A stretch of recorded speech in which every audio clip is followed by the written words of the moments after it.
bangga bersarung mangga.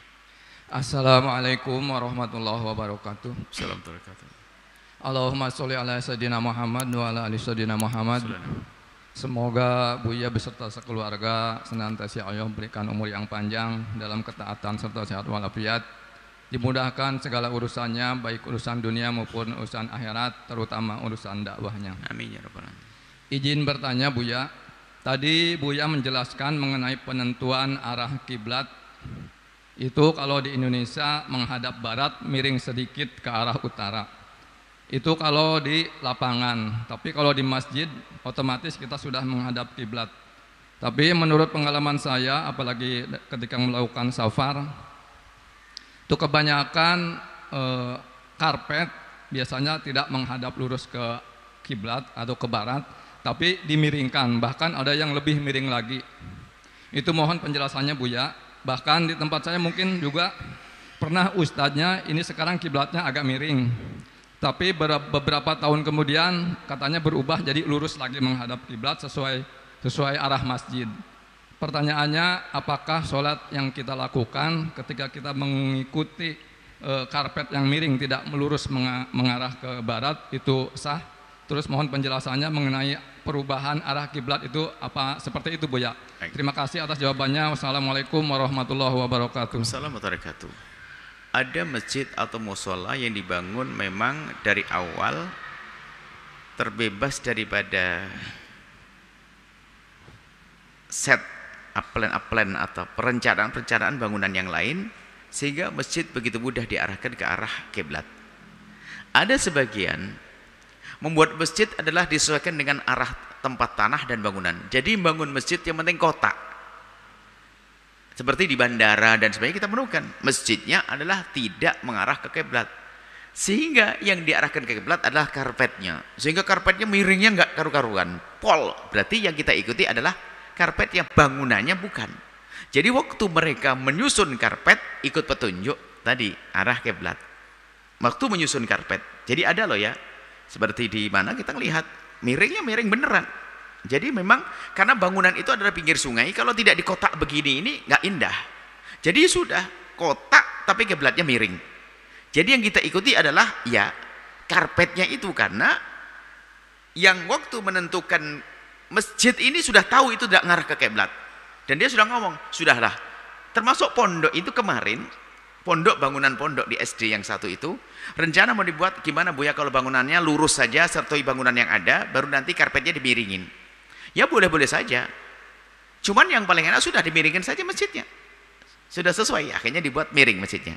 Jadi mungkin ada itu aja, di dalam pondok ada pendapat semacam itu, pengennya lurus biar cantik bangunannya, tinggal nanti karpetnya dimiringin. Jadi yang diikuti miringnya karpet. Baik, sekarang ada masjid yang sudah dibuat sesuai dengan petunjuk ilmu, dengan alat penunjuk. Zaman dulu tuh ada alatnya. Oke, padahal masjid itu sudah dibuat menghadap ke kiblat, selesai. Tatonya ada ustadz, sehingga selesai. Ustadz baru lagi dengan ilmunya akhirnya mulai dimiringkan. 10 tahun kemudian ada ustadz baru lagi dimiringkan lagi. Wah, ini bolak-balik, korpatnya sering dipotong-potong ini. Kalau hanya sekedar pindah kemudian diam nggak ada masalah. Yang jadi masalah saling menyalahkan. Lalu mengatakan ini yang benar adalah ini. Wah, ini soalnya yang kemarin salah. Apalagi enggak sah semuanya. Ya salam. Hebat sekali Anda ini. Pertanyaannya, waktu Anda mengatur kiblat yang sekarang ini, apakah Anda termasuk martabat yang pertama yang lihat Ka'bah? Tidak. Anda bertanya pada orang lihat Ka'bah? Tidak. Anda yang martabat yang berapa? Yang ketiga. Namanya ijtihad. Kan gitu ya? Baik, Anda ijtihad hari ini, berarti Anda tidak bisa memastikan kecuali dugaan kuat sesuai dengan ijtihad Anda dengan alat. Oke. Orang sebelum Anda itu pakai apa? Ngelihat Ka'bah? Enggak juga. Ngelihat orang melihat Ka'bah? Enggak juga. Lalu apa? Ijtihad. Semampunya dia untuk mengetahui kiblat dengan ijtihad juga, usaha. Benar juga dia. Sebelumnya yang disalahkan juga waktu menentukan Ka'bah dengan ilmunya, maka dengan ijtihad. Nah, kalau sama-sama ijtihad enggak perlu saling menyalahkan. Tinggal ketentraman hatimu saja dengan yang dimana. Dengan sekarang oke. Makanya jangan sampai ribut nanti. Kemudian gayanya, ini gayanya Ustadz ini. Gayanya ustadz yang memang kurang hikmah, yang paling terakhir mengatakan astagfirullah, la ilaha illallah. Berarti 25 tahun masjid dibangun, semua jamaknya, sholatnya salah. Ya salam, hebat dia. Ente tok yang paling benar. Awas di surga sendirian nanti. Nah, ini hayalnya orang-orang yang sok. Bukan ulama. Makanya hargai ulama sebelumnya. Hargai ulama sebelum dia berijtihad dengan semaksimal mungkin sah. Sholatnya sah dengan ijtihad. Yang kedua juga sah. Yang ketiga juga sah dengan ijtihad. Tidak boleh saling menyalahkan. Ini justru yang kami bidik, kami ini. Supaya Anda kalau menemukan, ya sudah. Yang dulu gimana? Dengan ijtihad. Mereka nggak nawur kok. Nggak ngira asal saja, enggak. Pasti ijtihad. Hormati. Sebab Anda, ini kayaknya pertanyaan ini, kayaknya di kampung ada yang ribut. Kok gini sih? Yang dulu salah. Selesai. Jadi Anda boleh ngikut yang terakhir karena dia dengan ilmunya. Selagi itu dengan ilmu Anda akan namanya ghalabaduddon atau punya dugaan ini benar, sudah Anda ikuti, selesai.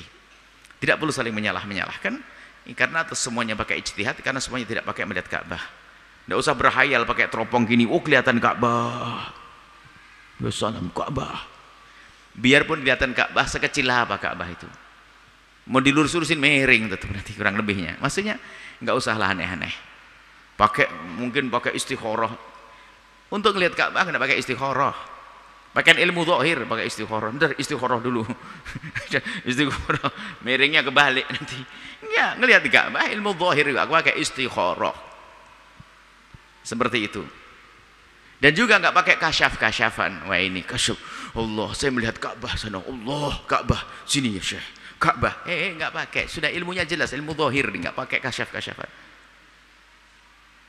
Akhirnya kasyafkan, semua ngaku kasyafan, ilmunya tidak dipakai, pakai insting. Ya salam, insting. Perasaan. Dan cukup ya. Justru yang kami perlu hadirkan di sini supaya tidak saling menyalahkan, asalkan dengan ilmu. Dan dia mengatakan ilmuku ini termasuk dengan menggunakan alat penunjuk kiblat, itu termasuk ilmu.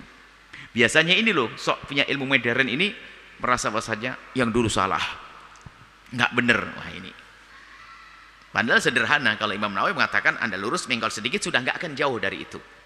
Kalau benar ikut petunjuk Imam Nawawi Al-Bantani ini, lurus ke barat, nyerong sedikit, sudah nggak jauh. Miring-miring sedikit. Kurang lebih seperti itu. Baik.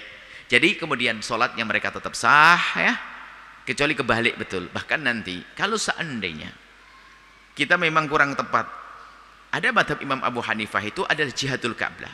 Seandainya miringnya salah, seharusnya kita nyerong ke kanan sedikit atau nyerong ke kiri.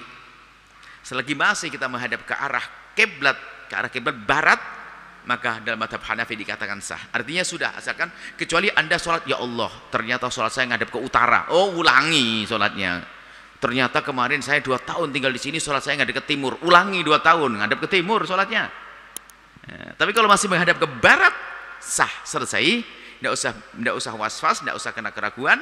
Insya Allah diterima oleh Allah Subhanahu wa ta'ala. Allah alam bissawab. Sarung mangga, sarung kebanggaan kita. Bangga bersarung mangga. Sahabat Al-Bahjah TV, setelah menyaksikan video ini, jangan lupa bersolawat kepada baginda Nabi Muhammad. Shollu ala Nabi Muhammad. Allahumma sholli alaihi wa ala alihi wa sahbihi.